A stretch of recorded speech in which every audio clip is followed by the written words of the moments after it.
ಶ್ರೀ ಗುರು ರಾಘವೇಂದ್ರ ಸ್ವಾಮಿಗಳ ಪವಾಡ ಹೇಳ್ತೀನಿ ಕೇಳಿ. ಒಮ್ಮೆ ಭಕ್ತನೊಬ್ಬನು ರಾಯರ ಸೇವೆಯನ್ನು ನಿರಂತರವಾಗಿ ಶ್ರದ್ಧೆಯಿಂದ ನಿಷ್ಠೆಯಿಂದ ಮಾಡುತ್ತಲೇ ಬರುತ್ತಿರುತ್ತಾನೆ. ಆದರೂ ಅದೆಷ್ಟೋ ವರ್ಷಗಳಾದರೂ ರಾಯರ ಅನುಗ್ರಹ ಅವನಿಗೆ ಸಿಗುವುದೇ ಇಲ್ಲ. ಆಗ ತಳಮಳಗೊಂಡು ಭಕ್ತ ಮಂತ್ರಾಲಯಕ್ಕೆ ಹೋಗುತ್ತಾನೆ. ಅಲ್ಲಿ ಹೋಗಿ ಬರುವ ಭಕ್ತರನ್ನು ಕೇಳುತ್ತಾನೆ, ನಿಮಗೆ ರಾಯರ ಅನುಗ್ರಹವಾಗಿದೆಯಾ ಎಂದು.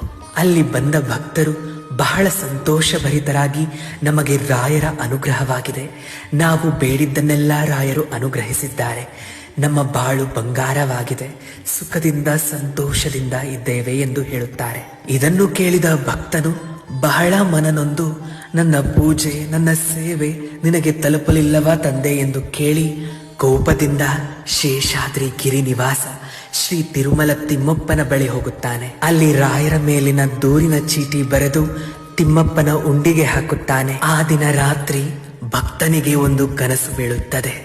ಆ